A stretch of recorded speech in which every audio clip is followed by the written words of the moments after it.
All right, ladies and gentlemen, we are back. So, I've actually gotten a number of comments at this point on people who aren't really sold on Edward the Odd being the Pimp Hand of Doom or the Pimp Hand of Death for Paladins, especially against rogues and warriors. So, it dawns on me. Well, I imagine that most people have. Imagine in my mind, I like to think that most people have already bought an Edward the Odd at some point in time, and they played around with Edward the Odd a little bit at some point in time.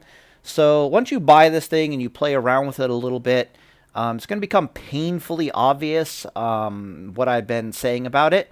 But since I haven't been really going into the details of why Edward the Odd is actually so amazing, I guess some people aren't really sold on my thought process on it or my combat experiences with this weapon. So I'm just going to make a video going through it pretty much horrifyingly in detail and getting into the math and all that kind of stuff. Okay, so the first thing to note about Edward the Odd is its offensive capabilities versus its defensive capabilities. So this weapon has absolutely terrifying defensive capabilities. And if you put any kind of spell power behind this weapon, it becomes probably the second highest one-handed DPS weapon in the game. For a Paladin, potentially outside of like Nax one-handers. There might be some Nax one-handers that beat it out, but Naxes are always so late in the game, you can get Edward the Odd in Phase 1 that I'm not really bringing that up too much. In my spell power Paladin set, which was basically just full T2, now it's important to remember that every single Paladin spec, right? Every single Paladin spec can very quickly and very easily switch into a spell power based playstyle, right? Avengers has a lot of spell power on it. T2 has a lot of spell power on it.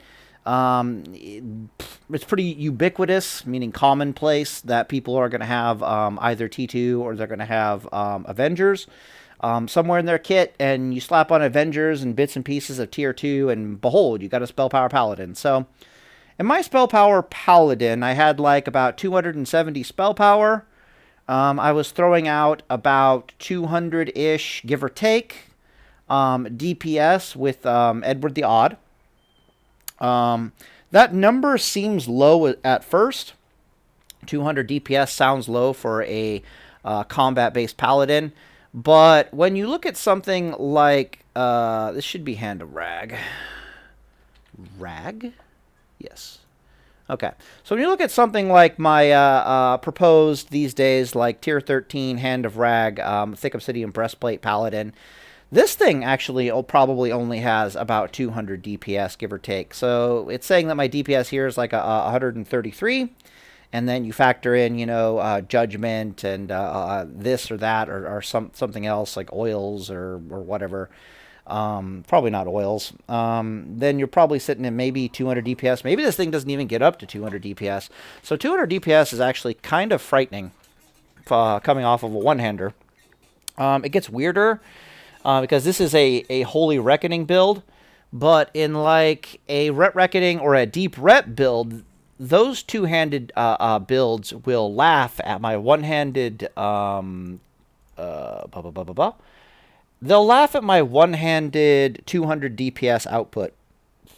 But meanwhile, they're doing something like 300 DPS is probably around about what they're doing. And so they're laughing at my 200.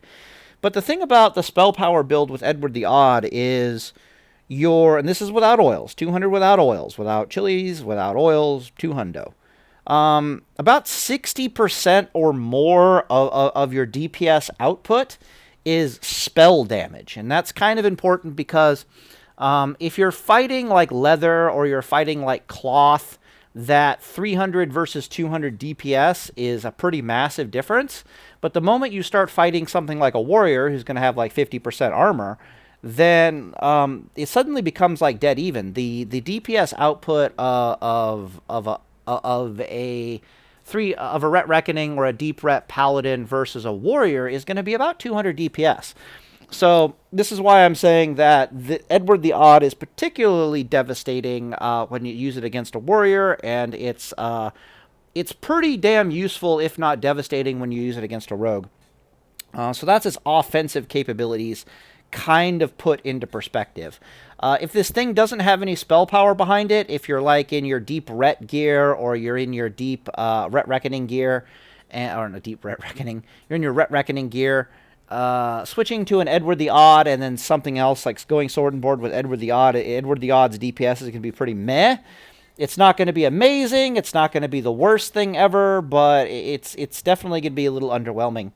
You put any kind of spell power behind Edward the Odd, and it starts becoming really, really scary really, really quickly, especially against plate-wearing classes. Okay, so that covers its offensive capabilities pretty decently.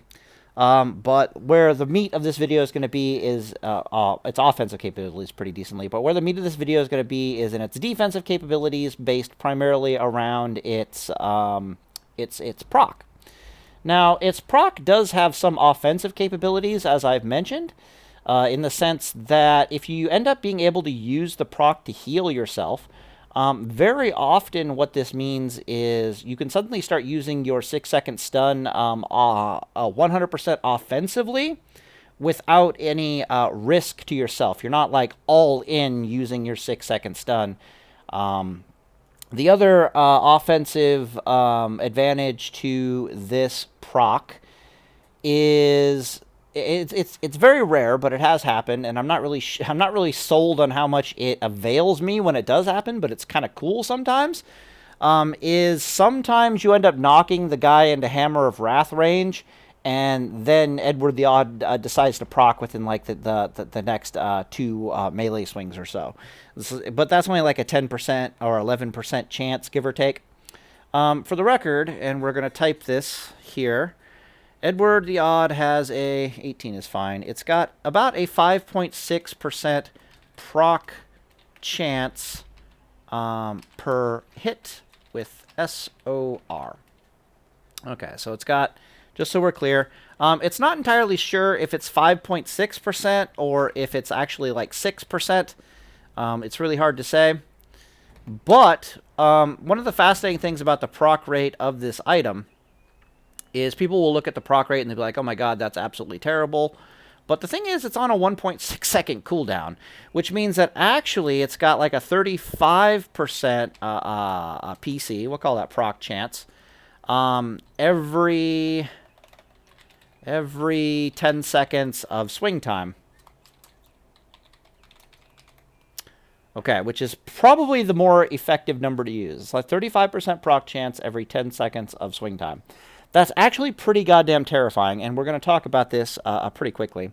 So, pretty thoroughly, there we go. What this means is I want you to think about your 6-second stun and kind of what we use it for, right?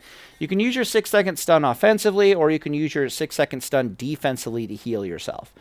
Very often we're using it, sometimes we prefer to use it offensively, the 6-second stun, but if we have to, we'll totally use it defensively. Even if you had PvP gear and your stun was on a 35-second cooldown, which means that your stun is either going to be like 29-second cooldown or it's going to be a 35-second cooldown, because either the stun went off and you only have to tango with your opponent for 29 seconds before it comes back again, or the stun failed to go off and you're stuck there for like 35 seconds.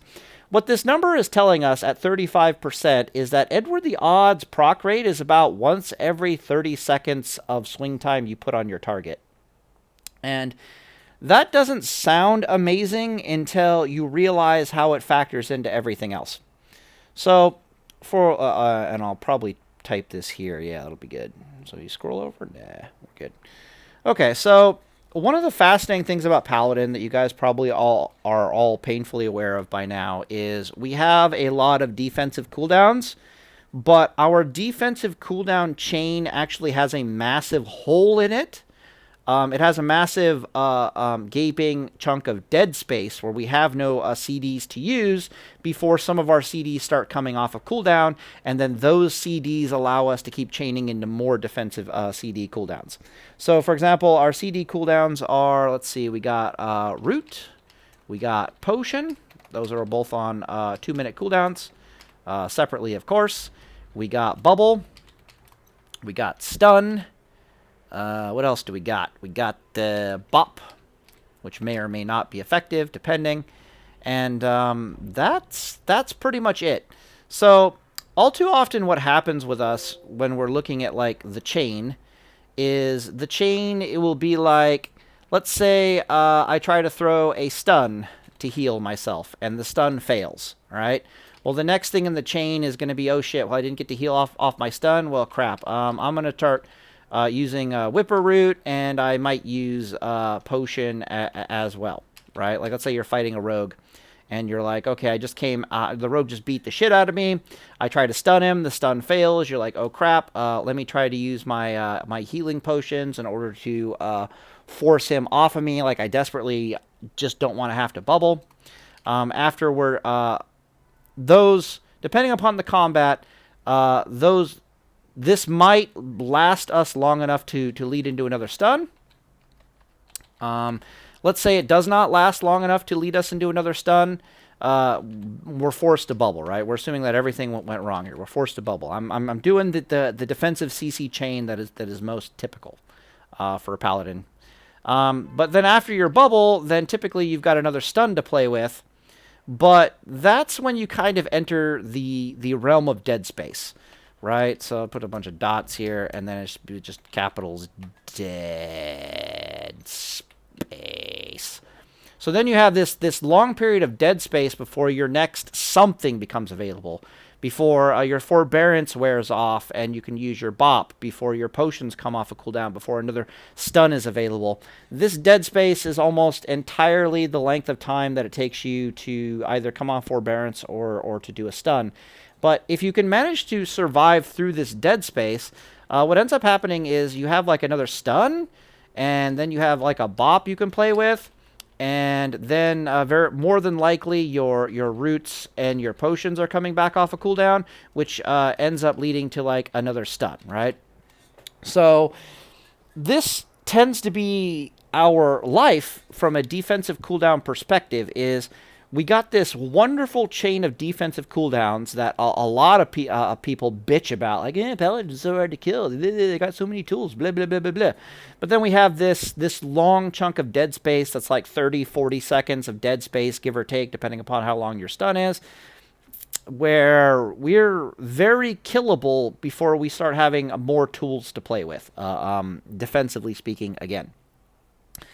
The thing about Edward the Odd with its, hey guys, I guess I proc like once every 30 seconds, neener neener, chicken dinner, is that Edward the Odd procs so regularly, right? Like somewhere in this chain, he's gonna proc, right? In this first chain, he's typically gonna proc.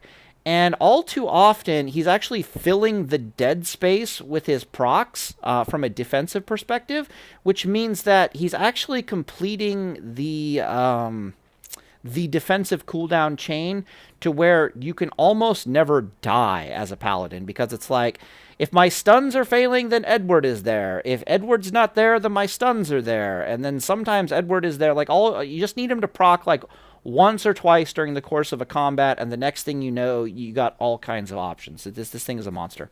So that's a general overview of what we're going to be talking about, but I'll get into specifics, and I'll show you some actual math and some actual numbers. Okay, so let's start with Rogue. We're going to do Rogue, we're going to do Warrior. So when you actually break down what combat looks like versus a rogue. Like, a rogue opens on you, and then you survive the opener, and you put a wreck bomb into them, and then there's a little bit of toe-to-toe combat with the rogue, and then either you're forced to bubble or you're not forced to bubble, blah, blah, blah, blah, blah. If you're forced to bubble, then you heal the full, and the rogue comes back again, and then the whole cycle repeats itself over again. You get the wreck bomb, then you get a chance to stun and heal off the rogue. So the cycle is I get some wreck bomb, I get a chance to stun the rogue, which may or may not happen. There's some toe-to-toe action. And then I might have to use Whipper Root or Potion to stay alive a bit longer, and then Bubble, right? And then after the Bubble, you got some more stuns to play with. You got, yeah, blah, blah, blah, blah, blah, blah. So the point is, we can actually calculate with Rogue pretty much how many melee attacks we're going to be getting in with Edward the Odd. And we're going to assume, both with the case of the Warrior and the case of the Rogue, that I'm not factoring in Reckoning charges for extra attacks, because the Reckoning charges tend to get countered by either the dodge or the parry of the prospective target. But what we're pointing out is, it's basically you get like 5 attacks in the Wreck Bomb, and then you might get like 10 seconds of toe-to-toe with the Rogue before you... Yeah, so you'll get like 5... Yeah, you get like 5 seconds of time on target with the Rogue. No, you get 5 attacks with the Wreck Bomb, then there's about 10 seconds of toe-to-toe. Somewhere in there, you get to decide whether or not you want to throw the stun. If I'm fighting like an Orc Rogue, which we're going to assume these are going to be the Orcs, we're going to assume this is worst case scenario, Orc Warrior or Orc Arms Warrior and Orc Rogue. If they're Orcs, I like to throw the stun sooner because I want to see what the RNG is. But it's basically like you have 10 seconds of time on target. You got 5 attacks, and you got 10 seconds of time on target. Then after the 10 seconds of time on target, you can be like, wow, I still didn't get an Edward the Odd proc. Okay, let me throw the stun, and let me see if I get the stun off. Oh, shit, I didn't get the stun to go off. Okay, well, I'm going to start like doing a Whipper Root, or I'm going to do a potion, and then you start assuming that from a toe-to-toe rogue perspective, who's really struggling to get energy anyways, every root and every potion I use when I'm toe-to-toe with a rogue is like another 10 seconds worth of combat. That's kind of how it works in my mind. But basically, if you do the math, it'll be kind of like... yeah, so let's say I put the Wreck Bomb into the rogue. I throw the stun, and the stun fails. There's a 20% chance that the stun fails. And then I pop like 1 root to see if I can get the Edward the Odd proc, and I might even pop the potion to see if I can get the Edward the Odd proc, and if all that fails, then of course it forces a bubble, and then after the bubble there will be like another 5 attack Wreck Bomb, and then there'll be another 10 seconds of like toe-to-toe. And then there'll be another a stun that I get to throw out, and blah, blah, blah, blah, blah, blah, blah, right? When you math all this out, and I think I put it in one of the comments. Let me go to YouTube here real fast. Pull up. Well, that's... Yeah, are we good? Are we good? Yeah. This guy I respond to. I actually got the math around here somewhere. I think it's like 120, 180%, something like that. 120 FR. No, that's the other ones. I want this one. Read more. Calculate 92%. Yeah. Okay. 10 seconds. Root, heal, pot. 58, 92% chance. I come down here and I do like the total math. Give me a second here, boys. Where the hell is it? Should be just like percentages. Do I have to do it on the fly?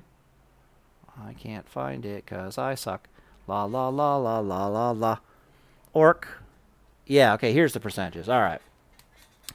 So, against the rogue, it was 160% chance to stun and 180% chance for Edward the proc. That's right. It was like 92% chance each.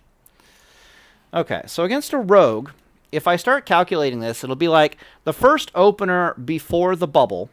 The 5 auto attacks give me like a 28% chance to proc. Let's just do the math on the fly. Screw it. 28% chance to proc. And then there might be 20 seconds of melee combat, right? Like let's say I use a single root before I have to bubble, and then the next one will use a potion, like same difference. Just split the two. 20 seconds at 35%, that's 70%. That means we're at like 98%. 7, 9. Yeah, okay. Means total is like in the first opener, before I'll even need to bubble, we've got like a 98% chance Edward the Odd is going to proc for us. On top of that, we've got like a plus an 80% chance that our stun went through, right, against an Orc Rogue. So an Orc Rogue is going to have 15% increased stun resistance plus the 5% base. So there's going to be a 20% chance that a Rogue resists our stun, which means there's an 80% chance that our stun landed. And there's also a 98% chance that our Edward the Odd procced. Now, both of these are in conjunction because either of them could go. This is basically the gambit the rogue has to run on the first opener in order to force out a bubble. If Edward the Odd procs, that's going to give you so many hit points against the rogue that the rogue doesn't even have a choice. They have to reset the fight, right? Which means we're right back to where we were before. So this is the RNG that the rogue has to go through in order to overcome Paladin. I guess I got it wrong over here. I was like 92%. I guess I can't do math. But yeah, if it's two 10%, that would be like, let me check. Yeah, it's like, okay, so it's like 25. 5 times 5 is 25. 5 times 6 is like 3. So this is like 28%. Yeah, okay. So this is the gambit they have to run through. Even if they succeed in this gambit, right? So let's say I fail both these checks, right? Then I got a bubble, right? But then after the bubble, I get the same thing. The rogue has to open on me. I get a wreck bomb. Edward could proc. I throw a stun. If the stun gets resisted, then I have to I go toe-to-toe meleeing with the rogue for a while. I like, oh shit, Edward still hasn't procced. Let me find my damn healing potion, right? And so the math just repeats itself over again. Plus 80%. It just repeats itself over again, meaning that the rogue has to run during the course of this death. Like we're watching a death against a rogue here. All of this equals almost a 200% chance that Edward procced for an ED proc, plus a 160% chance that my stun went through. This is actually kind of a terrifying gambit to run through. And the reason why it's so terrifying, and we're going to go back to this dead space here, is something's on cooldown here, right? Like my stuns are on cooldown, my potions are on cooldown, my bubbles are on cooldown. Even in this dead space, I don't know how to explain it. It's like, this is a gambit that the rogue has to run, mathematically speaking, that is almost impossible for them. And what makes it gross is that they might succeed on one, but then fail on another, but then succeed on the next one, right? But by that time, we've already covered this dead space here. If I succeed here, then it has to fail twice, is what I'm trying to say. If I succeeded here, I didn't have to bubble. So then, okay, we rinse and repeat, and I fail here, so which means I had to bubble, but then I succeed in the second one, and it just covers the dead space. It's just terrifying. What it basically means is my roots are coming off cooldown, or my stuns are coming off cooldown, and that leads into like bubble starting to come off cooldown. It's just a monster. It closes the loop. You can read into it yourself. I'm probably doing a terrible job of explaining it. So that's kind of the math on its defensive capabilities versus a rogue. It's literally like if you had another stun, right? So from a defensive perspective capability, imagine you didn't have like Hodge on a 35-second cooldown, right? Which most of us probably don't have Hodge on a 35-second cooldown. But rather than having Hodge on like a 35-second cooldown against an Orc, imagine if you had 2 Hodges from a defensive healing perspective on 35-second cooldowns. And you like throw one at them. You're like, oh shit, he resisted that? Okay, well let me throw the other one. It's like, damn, he resisted that too. Holy fuck, let me bubble. And then it rinses and repeats itself. It's like, all right, let me throw a Hodge again. Oh shit, he resisted. All right, let me throw another Hodge. Oh shit, he resisted that too. Holy crap. So it's just an almost impossible gambit for the rogue to run. Like they're already really struggling to kill us in this dead space window, and then you add like an Edward the Odd effect on top of that, and it's just good night. All right, so now we'll go over to the Warrior. Defensive capabilities, exploring the math and its effects. All right, so now Orc Warriors. Ugh, I didn't do that right. Orc Warriors have a, like, especially if they're arms, they've got like a 45% chance to resist your stun. So in this case, there's like a 55% chance that your stun goes through. This is actually driving me insane. Let me fix this. Do do do do do do do do do do do do do do do do. Ah, there we go. Warrior. Ha ha ha ha ha ha. So against an Orc Warrior, you'll probably want to open with your stun, like roundabout, like when you're down like 1,500 hit points, when you're down like enough to where you could theoretically bother yourself to. It would be nice to be healing. You throw out your stun, and there's a 55% chance that the stun is successful. Now, against most warriors, they can try the kiting tactic. But to be perfectly honest, when I'm fighting them and they're doing the kiting tactic, it's entirely up to me if I want to chase them or not. I'm a huge fan of using rank 1 consecration and just kind of standing there. And if they're like, oh, I'm going to kite away while my weapon's on cooldown and my charge is on cooldown or my intercept is on cooldown and I'm going to do a little bit of bandaging or I'm going to wait for my weapon cooldown. Like they're going to try the they're going to try to kite you with the two-handed weapon a little bit. You know, jump in and out, bitch slap you, try to negate the fact that you have a really fast one-handed weapon. I just start flash of lighting myself. I'm like, okay, that's cool. You can run out of my rank 1 consecration. I'm gonna stay in the rank 1 consecration. I'm just gonna flash of light. Yeah, I know it's got like half effect, but it's like so efficient. I don't think I give a shit. And whatever. You got to come over here eventually. Okay, so generally speaking, from my experience, combat with a warrior is going to last about 30 seconds. You're going to have about 30 seconds of melee time, give or take, with a warrior, especially if you're using a shield with Edward the Odd. In my experience in my tier 2 using Edward the Odd, I almost never have to bubble. I actually intentionally tell the warriors that I will not bubble when I'm dueling them. I will not bop. I will not bubble, because if I don't bop and if I do bop and I do bubble, then they will not fight me.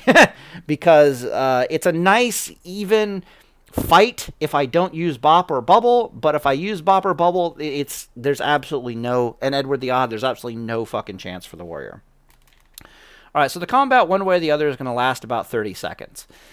Which, interestingly, is almost enough time for you to get out like another stun, which is why I like throwing it so early.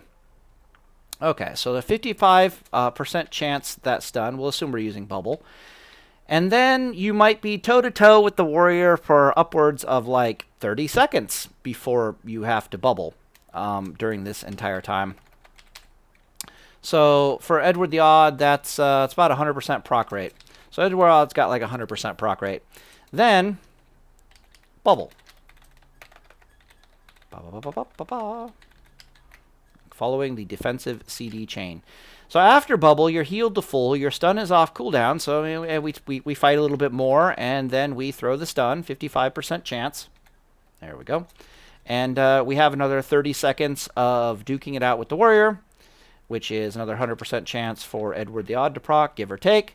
And then we're dead, right? So up here we were watching the chain of events that has to take place mathematically in order to die to a rogue. And we concluded that there's a 200, during the course of that chain of events, there's a 200% chance that Edward the Proc will come and save you. And there's a 160% chance that your stun will come and save you. Or it'll come and save you, and then it just keeps chaining into more and more chances to stay alive against the rogue, and the rogue having less and less chances to kill you. So against the warrior, it's kind of the same thing, except now we're looking at a 110% chance that one of your stuns went through, and you got to heal off the stun, plus like a 200% chance that Edward the Odd came in and healed you for like 1,500 hit points. Gaining that 1,500 hit points off an Edward the Odd proc is kind of a big deal, because it's just more time in melee that you can fight with the warrior. and it usually leads into other things. Keep in mind that this doesn't calculate using root or potion against the warrior. I typically don't use roots or potions against the warrior just because it doesn't really do much, and I don't have to. So, but they are there to extend the math on this. All right, so what do I want to say about the warrior? So you can see that both classes have to run a pretty terrifying defensive gambit. The defensive gambit is kind of terrifying to begin with. These are orcs, mind you, worst case scenario. With the stuns, like this is the stun here, and this is the stun here, 160%. So, yeah, so they're... The odds of the stun failing with the rogue with the orc rogue are there, but it's not very good. The odds of the stun failing you with the warrior is also there, but it's much better. But it's also this is a bit more alarming, right? Like 110% is you're putting your life on the line. 255% chances. That's a little alarming, but it's serviceable. 20% chances of failure it happens, and it sucks, but it's there. But then you start looking at what Edward the Odd is doing. Edward the Odd is giving you like 3 times the chances to not die against a warrior. Like, it just went from like 100% chance to get a healing proc to a 300% chance to get a healing proc. And then over here, it went from 160% chance to get a stun you can heal off of to a 360% chance. Like, these are massive increases in your defensive healing capability while fighting a class that will not let you heal normally under melee conditions. One sec, let me take a drink here. So I guess I have to come to my conclusion on this video. So my conclusion in this video is basically that if you're wearing spell power based gear and you're using an Edward the Odd, along with all the benefits of using a one-hander such as Book of the Dead, Skull of Impending Doom, whatever other offhand strikes your fancy, or just wearing a shield. The spell power gear with Edward the Odd actually pumps DPS. It pumps DPS because it's a really fast one-handed weapon. So from an offensive perspective, Edward the Odd is a bit of a pimp hand. How do I put this? It's like, if you have spell power based gear and you have Reckoning, you're probably better off using like a Deathbringer for the Wreck Bomb, and then kind of, it'll lower this number here by, what was that, like 28%. So it lowers this number here down to like 70%. But your Wreck Bomb will be significantly more powerful, and you'll at least have a chance of killing a rogue through your Wreck Bomb and some burst damage. In my experience, and I did the math in the comment section of that YouTube video I made, where I was finding with Edward the Odd without oils against a rogue, I couldn't quite muster enough burst damage to kill them. But the rogue still had to run. The rogue could not stay in combat with me for more than a few seconds after the Wreck Bomb before they had to run away. So they would be running away at like 60, 70% health. Like, they're literally scared because I might explodify them from 60 to 70% health, which is pretty funny. Right. What was I saying? Has a lot of DPS. Yeah, so spell power-wise, against a warrior, this weapon is king shit. This is the king shit one-handed weapon, the best one-handed weapon in the game. Period. End of story. Fight you. I'll fucking fight you if you disagree with me. Against warriors, and particularly it's amazing against the defensive-based warriors, like your Thunder Fury-based warriors, and the warriors are going to try to brawl you down slowly but surely over time. Yeah, you go the spell power gear against a warrior and Edward the Odd, and this math is terrifying, boys. This is going from 100% chance I get to heal off of stuns to like a 300% chance I get to heal which is just going to... And this is worst case scenario. I can't stress this enough. The terror in this is that this is the worst case scenario. This is the math that these classes have to overcome in order to kill you. I'm looking at dead paladins here, right? I'm looking at dead paladins. But all too often, what is going to happen? 9 times out of 10, what will be happening is the stun will go off and you're healing. Edward will go off and you're healing. Something will succeed and then you're healing, which leads to even more chances to heal, which leads into this dead space disappearing.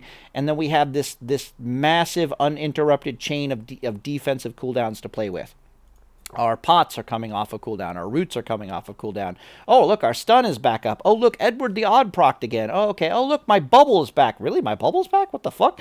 Right, so this is basically the scenario. So it's not like... It's not like 300% chance to get a proc. Over the course of a combat, it's more like 500% chance to get a proc because the procs end up leading into more chances to get procs, if you're following me on this. Right, so if... I was going to talk about... Yeah, Deathbringer. Okay, so yeah, so against a rogue, I might be more in favor of using a Deathbringer for the wreck. Yeah, okay, so if you have spell power gear and you have a Deathbringer, okay, I'm a big fan, because I didn't have a Deathbringer at the time when I tested this stuff. I had the spell power, I had the Edward the Odd, I didn't have the Deathbringer. I'm a much bigger fan of you going with Deathbringer for the Wreck Bomb. So I guess there's a lot of circumstantial aspects to this. It's literally you have to have Reckoning, you have to be wearing the spell power gear, and you have to have a Deathbringer. But if you have all three of these, if you're Reckoning, you got spell power, and you have a Deathbringer, highly suggest Deathbringer is probably the best weapon to use in the Wreck Bomb. But right after you Wreck Bomb them, you should switch into an Edward the Odd. And you switch into an Edward the Odd because you still get 70% chances here and here to get procs off of Edward the Odd before you effectively die. And on top of this, it just does more DPS. So if you look at the raw DPS output of Edward the Odd with SOR rank 3 with some spell power behind it versus the raw DPS output of Deathbringer, with SOR rank 3 and some spell power behind it, Edward the Odd will beat it out. So once the Wreck Bomb has completed, your best option from a pure DPS perspective is to switch over to Edward the Odd. Even from a perspective of, I want to kill this rogue right now. So it's literally, I Wreck Bombed, I stunned the rogue, I Wreck Bombed the rogue, and now I'm going pure DPS without the chance of getting any more Reckoning charges. You need to switch over to your best one-handed DPS weapon, and you're not... Reckoning doesn't matter at that point because your target is stunned. Edward the Odd is still your boy. Technically, you could switch over to some other weapons, but the 1.6 weapon speed is going to prevail under those conditions. If you do not have spell power behind this weapon, then its offensive capabilities are very minimal. So if you are a physical-based damaged gearing paladin, so with my example of the paladin build that I'm trying to go for with its massive 90 spell damage, Edward the Odd isn't going to be so great in this gear from an offensive capability standpoint. And you're probably better off going Deathbringer under the vast majority of circumstances. However, if you are in a situation where you want the defensive bonuses of Edward the Odd, which are absolutely fucking massive and 100% still viable, then Edward the Odd is still pretty awesome. Which is why I say it's king shit versus warriors. Because even if you don't have the spell power gear when fighting against the warriors, Edward the Odd is still going to be there from a defensive perspective so horrifyingly well, especially since a shield versus a warrior is a massive advantage, right?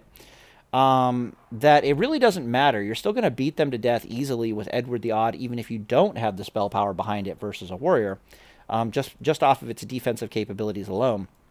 Now, the vast majority of people are probably going to be either sitting in Tier 2, or they're going to be, the vast majority of specs are either going to be sitting in tier 2, or they're going to be sitting in like Avengers with like pieces of other stuff, which means you're still going to have significantly more spell power than the build that I'm planning on going for in the future, behind Edward the Odd. And in those cases, Edward the Odd easily becomes by far the best option when fighting against the Warriors.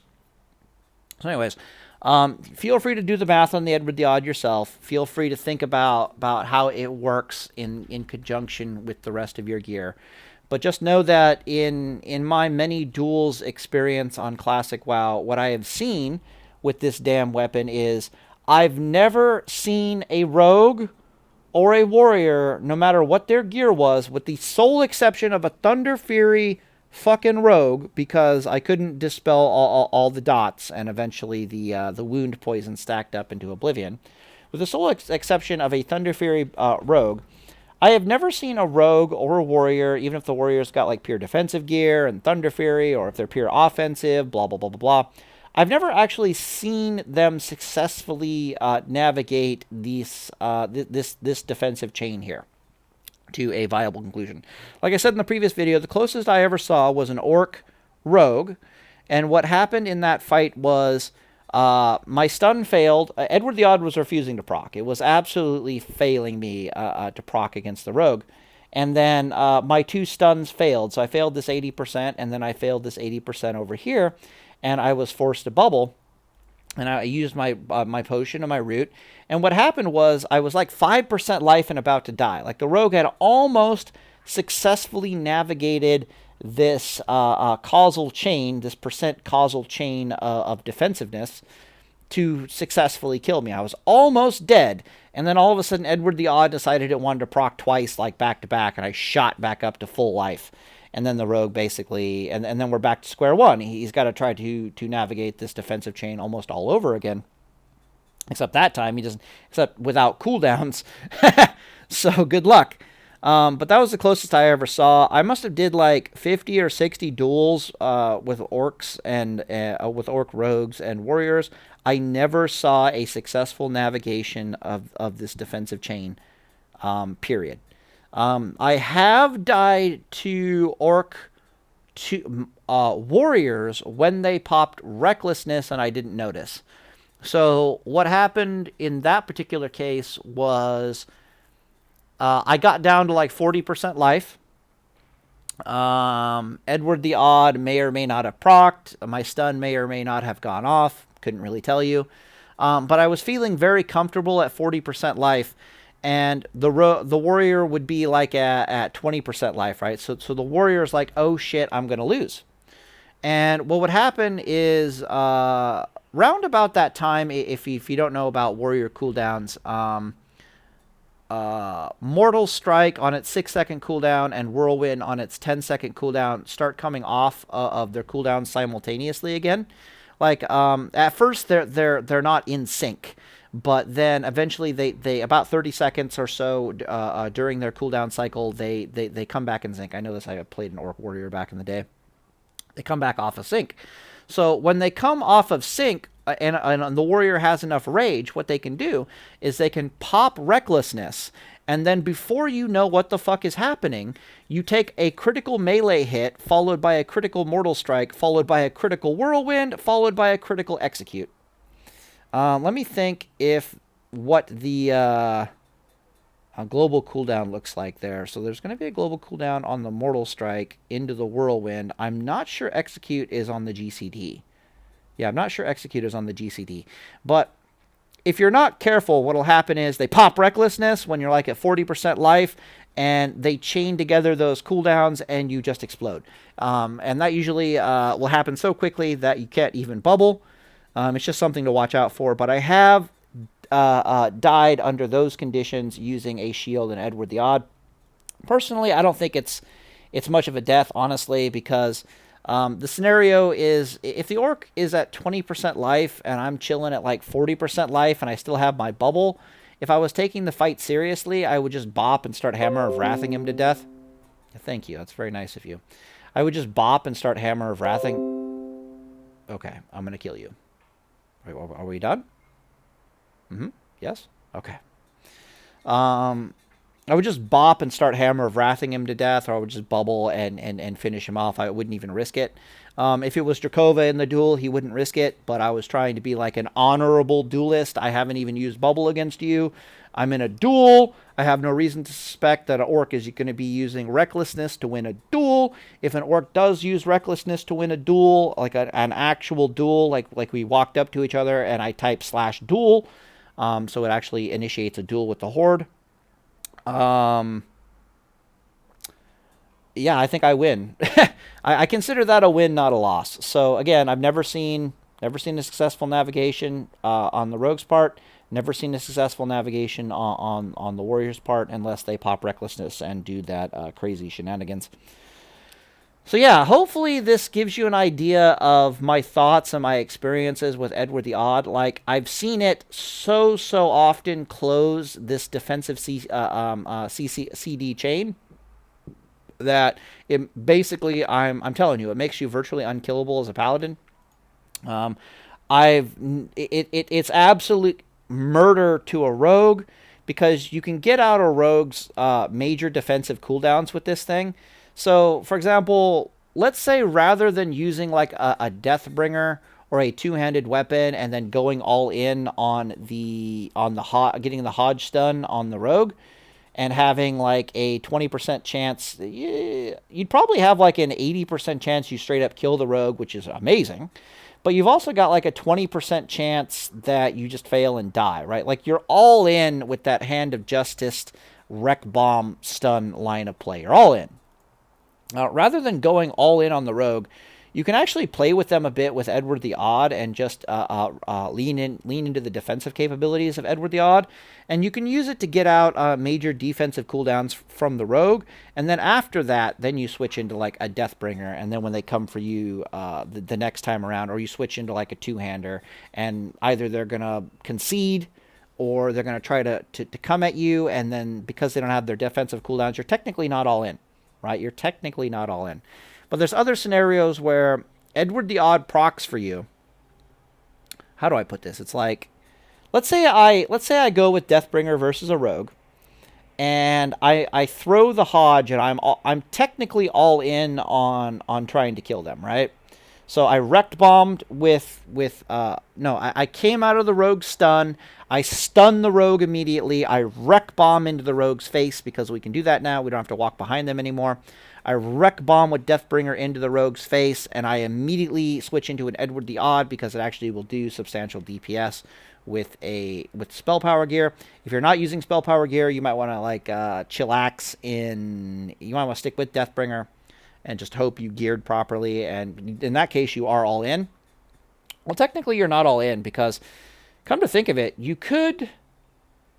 Yeah, you could... Okay, so if I was wearing physical DPS gear and I went all in with the Deathbringer and my stun, right? I'm all in. And I failed to kill the rogue, which means I have to bubble. From then on, I can just play with... even though I had to sack my bubble... I can still switch to an Edward the Odd and get a pretty good chance to survive the day nonetheless. Like, I still got like almost a 180% chance to get to survive and wear down the rogue to the point where the defensive CC chain comes and saves my ass. So even if your all in fails, the rogue still has to run a gambit. You can still force them to run a gambit with Edward the Odd. So that's kind of scenario number one from a physical damage perspective. From a spell power perspective, what you can do is you can burst on them with a Deathbringer and then immediately switch into a Hand of Edward the Odd, and you're technically still maximizing your burst from a DPS perspective. If the burst fails, you've still got a 70% chance here.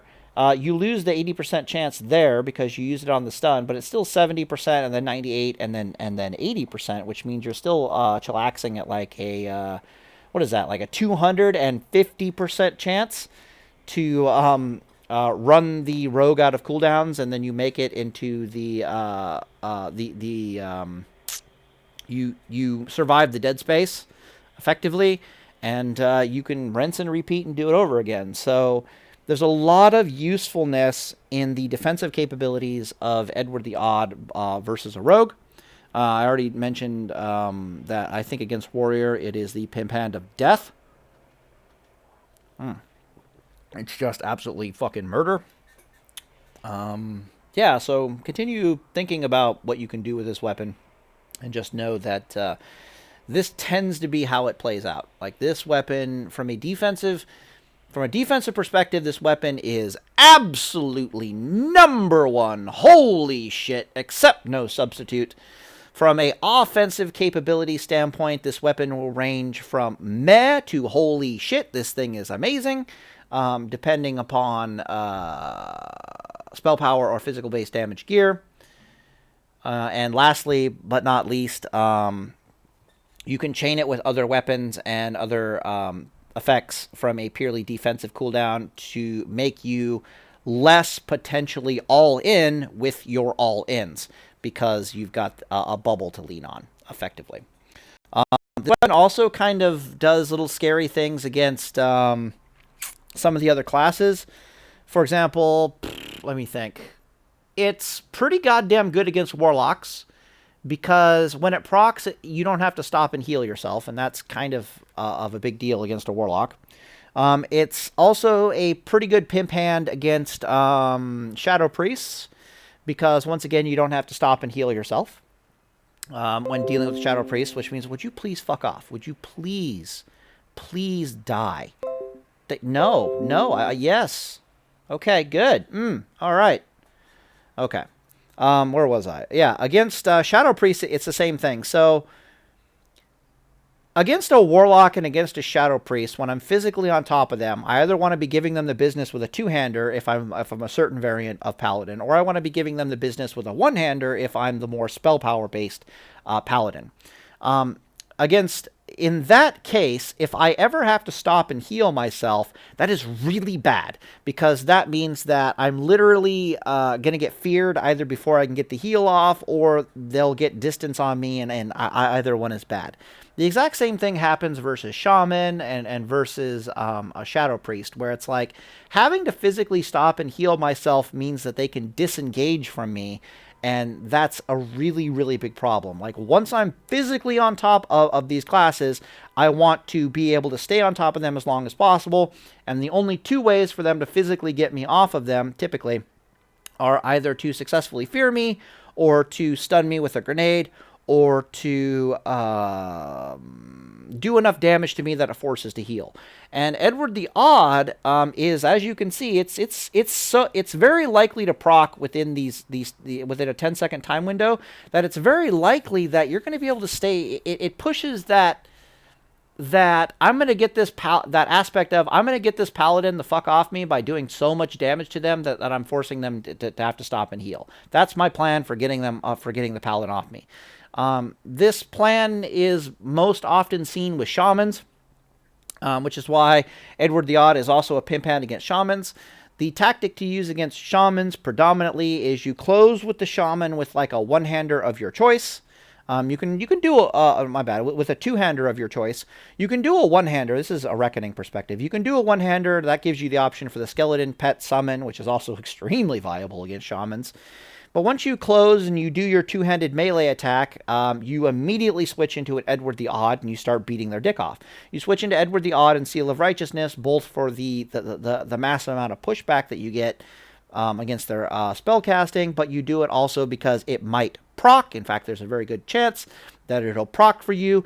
Then you're physically on top of a Shaman with high life, and this is like the nightmare scenario for a Shaman. It's also the nightmare scenario for many a class.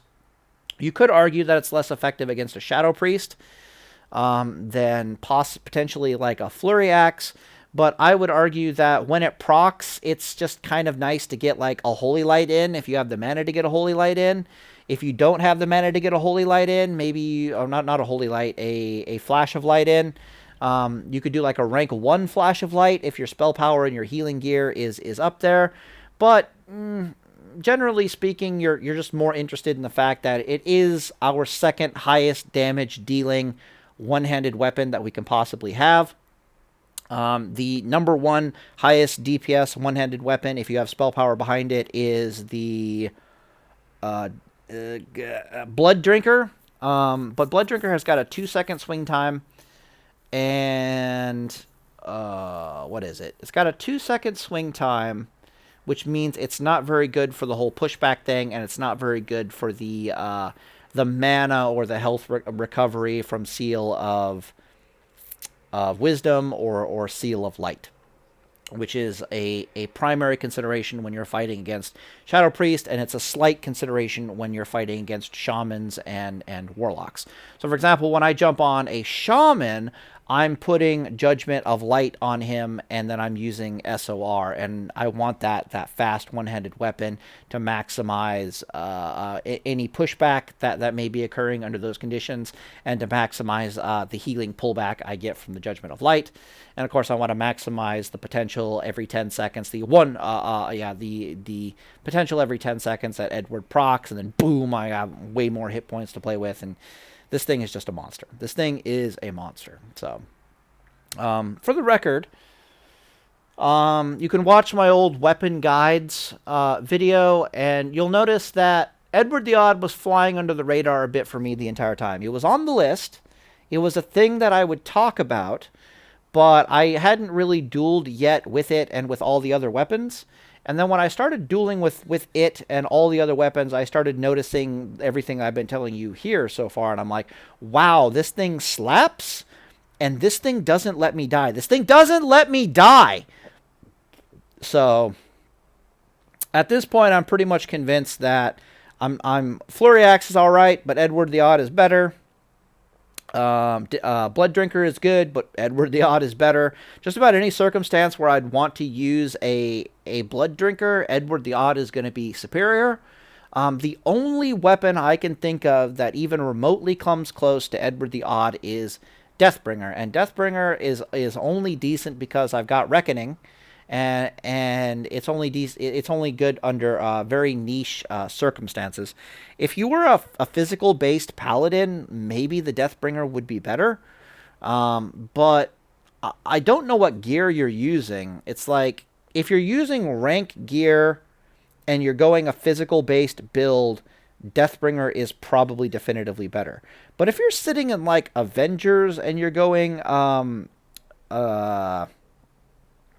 you're sitting in Avengers and you're going the physical base damage gearing, then I'm entirely not convinced that a combination of Edward the Odd and Deathbringer isn't the best thing possible for what I just said. Like, you go all in with the Deathbringer, but then after, if that fails, then you switch to the Edward the Odd, because you do have some spell power behind that Avengers set, and you just hope that Edward the Odd comes in clutch and doesn't make you so all in. Statistically, if I had to calculate, I'd imagine that it's probably going to be over 60% of the time Edward the Odd saves your ass. Over 60% of the time, Edward the Odd is going to save your ass from an all-in that failed. Right? Like, statistically, it's going to be closer to like 100% of the time. But just to be safe, I'm going to say like 60, maybe 70% of the time, if you're all in failed, Edward the Odd is going to be like, nah, mulligan. Do it over, mulligan. So, yeah, this thing is amazing, guys. You really need, if you haven't tried it, totally go buy this thing. Totally go try it. If you're like a deep holy paladin, you're like, I just sit in tier 2 and I do the sustained style of combat. Edward the Odd is going to make you not die. Oh boy. Oh my god. Oh my god. If I have like Holy Shock and an Edward the Odd and like a spell power suit, I don't know how I die. I do not know how I die. It better be a spellcaster. It better be a spellcaster. And even then, it's like, why did I not bring an obsidian breastplate? No. I am absolutely in love with Edward the Odd. So anyways, I'm done talking. Probably already talked for an hour. Jesus Christ, talk for an hour. Okay. Deus Volt, boys. Deus Volt, boys.